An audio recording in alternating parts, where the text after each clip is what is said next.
in 1880, he would never have dreamed that there'd be a Zoom congregation like you have today. And I have to say, I'm impressed with the way the technology has been applied with the range of ages and technical skills you have in the church. It's an impressive accomplishment. But I think Michael Fox would also be super pleased that this church he started in 1880 hasn't been diminished by the effects of this virus and being separate, and you've managed to break through this and come together as a community. So it's really a privilege to be among you this morning. As Laurie mentioned, I heard about the Olinda Church first when I was about 6 or 7 years old, albeit we weren't loyal members. We were in the Windsor Fellowship, and I went to Sunday school, thanks to my mom and dad arranging that. And as Laurie said, that helped me learn a lot of the basic values that still motivate me in the work that I do, and values that I still aspire to fulfill.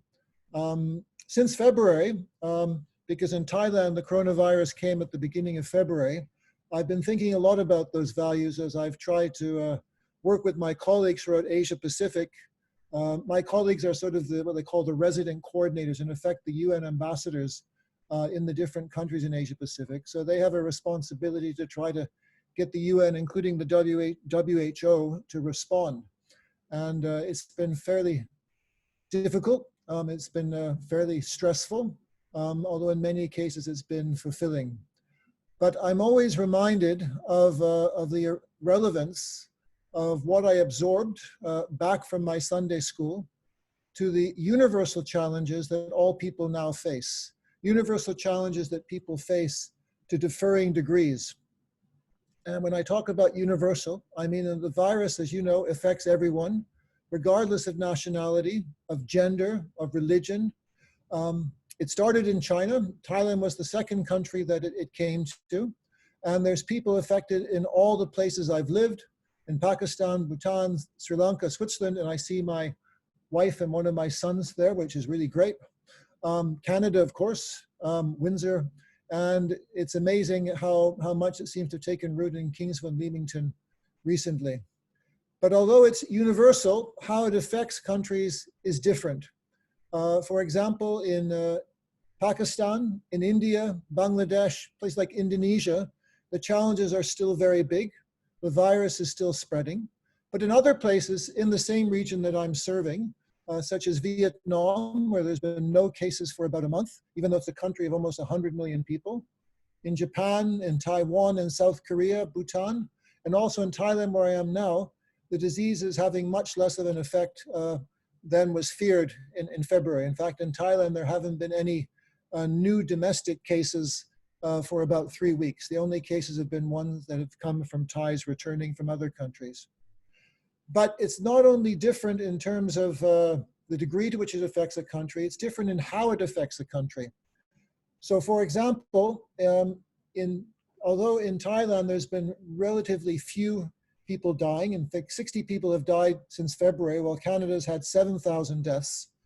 But in some ways, the economic and social effects, not the health effects, but the economic and social effects have been more, because it's a country that's very open. It's a country that depends on tourism. It's a country that depended on a lot of trade with China as well, and that's been shut down.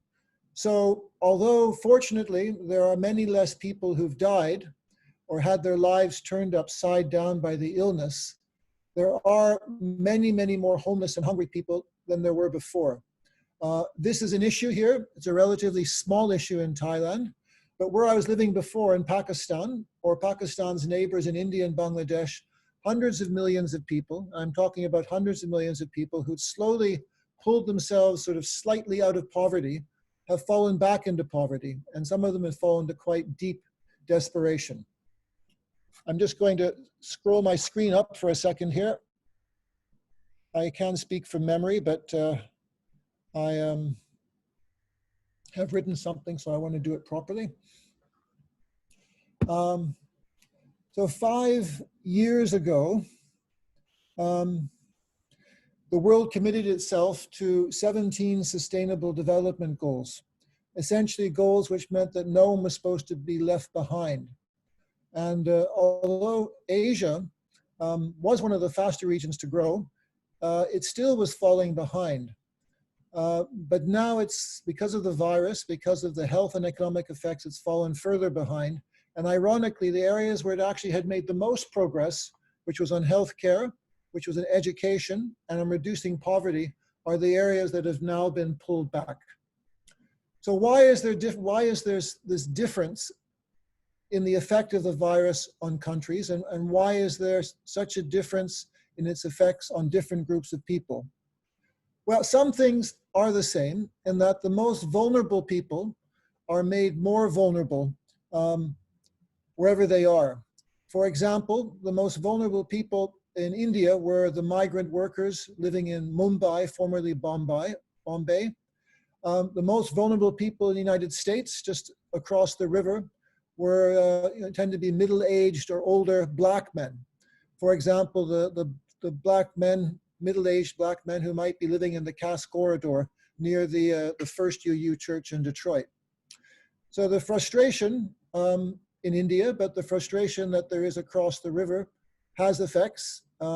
It's, I think, one of the reasons that these terrible things are happening in the United States right now, partly in frustration at police mistreatment, but partly in roots at frustration of being left behind in how the justice system treats them, left behind in how the health system treats them, left behind in how the political system treats them. I'm just going to move my screen again down a bit. Let's see.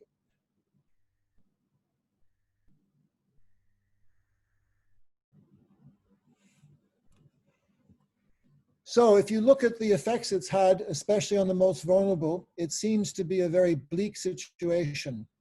But it doesn't need to be a bleak situation. It can be changed.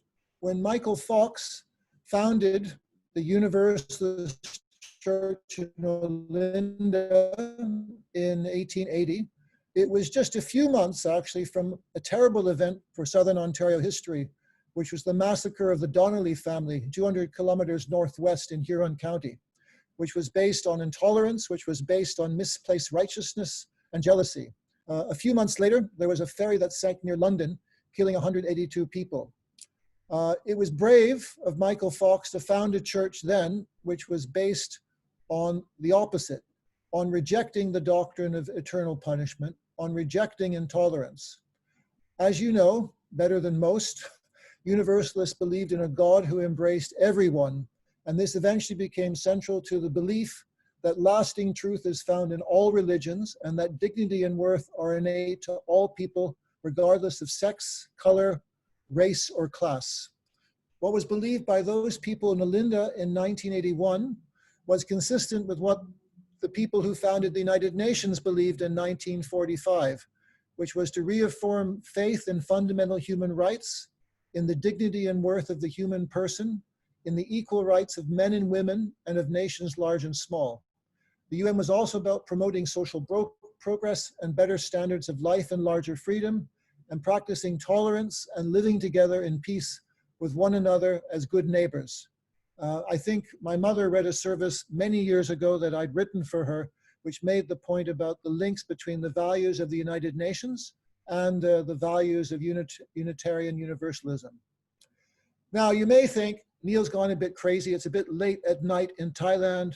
Maybe he's not thinking straight. So why is he talking about the Black Donnellys and Michael Fox and the founding of the UN? What does that have to do with the topic that Laurie introduced, the effects of COVID-19? Well, let me quote my boss. I'm going to have to scroll down the screen again. Sorry. My boss, Antonio Guterres, the Secretary General, on the current situation. He says, everything we do during and after this crisis must be with a strong focus on building resilience, building more equal, inclusive, and sustainable economies and societies that are more resilient in the face of pandemics, climate change, and the many other global challenges we face. What the world needs now is solidarity. With solidarity, we can defeat the virus and build a better world. So the question is, how can we apply that solidarity? How can it unite us, or will the virus end up dividing us more? Now, the United Nations and others did warn about the effects of pandemics, especially, you might remember, Ebola in Africa about 15 years ago, SARS in Asia, but also in Toronto. But although we set up systems, those systems weren't as big as they should be. In some cases, those systems were undone and people didn't act on the warning. But there is some good news in the current situation, in that the virus, although terrible, is still something that the world can cope with. And with persistent and willpower and solidarity, it can be overcome. So unlike in 1881, when the church was founded, we have many more tools in our box to make it through these difficult times. We can communicate. The Zoom meeting is a perfect example of that. We have the latest science. That science is shared instantaneously. We have amazing capabilities. The issue is, do we have the will to cooperate? And that will has created the United Nations, but that will has been inadequate to preventing this outbreak, and inadequate to preventing the harm that it's led to. But that will does not come out of nowhere. It comes in good part from the values we have and how we apply them. Will is related to values. Values and community and solidarity have helped the Olinda UU community come through much in 120 years. The will to act in solidarity is rational, it makes sense, but it also comes from the values people have. So these values from 1881, when the church was founded, or 1880 to be exact, are as relevant now as then. And applying these values can have an effect on your community, but if it's applied more widely, as the UN tries to do, it has an effect on the world. So, one of the key sources of the UU principles is to heed the guidance of reason and the results of science. Going back to 1880-81, you might not know this bit of trivia, but Louis Pasteur found the first vaccine back then. He showed that vaccines could be developed to cure things, the same challenge that we're facing right now. There has to be an openness to science and a rational approach to it. It's one reason Thailand has done fairly well right now. But science alone is not enough. Solidarity comes out of, as I said, the spirit of will. It comes out of the need to recognize justice, equity, and compassion in human relations. So societies with solidarity are societies where there is trust.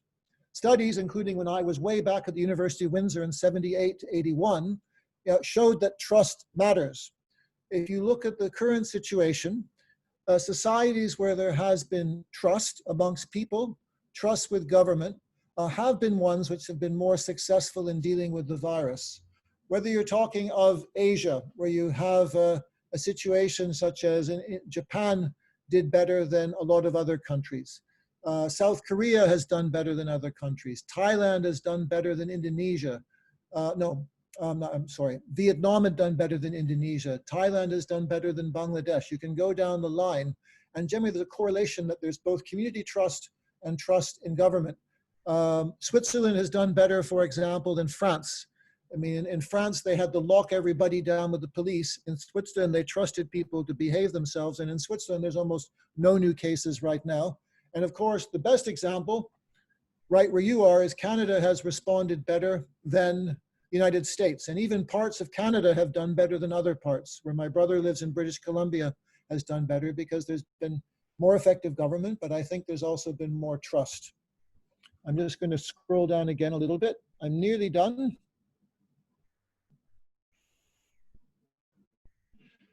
So trust comes from values, and these values remain relevant in creating an enabling environment. They've created an enabling environment in Canada that's permitted my parents as immigrants to thrive and to provide opportunities for myself to work for the United Nations. These values of solidarity created a prosperous, empathetic, if still imperfect society, but a society that can deal with the virus and use the values drawn from universalism to better apply its tremendous capacities. The trick is learning from the lessons now, to solve the other things that there's been warning signs on for years, whether it be climate change, whether it be issues of peace, whether it be the danger from nuclear weapons. There's multiple warning signs that are being given that have not been heeded. Let us learn now from this lesson that they should be heeded. So I'm just going to conclude now with a couple quotations. One from the current Secretary General. Let us not forget this is essentially a human crisis. Most fundamentally, we need to focus on people, the most vulnerable. And then the final quotation from Kofi Annan, the former Secretary General, who I had the privilege to know the best of the various Secretary Generals. As long as inequality and other social problems plague us, populists will try to exploit them. That was a quote made probably 20 years ago, pretty true right now. And then finally, we may have different religions, different languages, different colors of skin, but we all belong to one human race. I think that quotation summarizes what I believe and which I first learned as a Unitarian. Thank you for your attention, and apologies if it went a little bit long. I'd much prefer to be with you in person, standing in the beautiful Olinda Church with all the good spirit and history that's there. Thank you. And I think if there's time, I'm happy to take questions.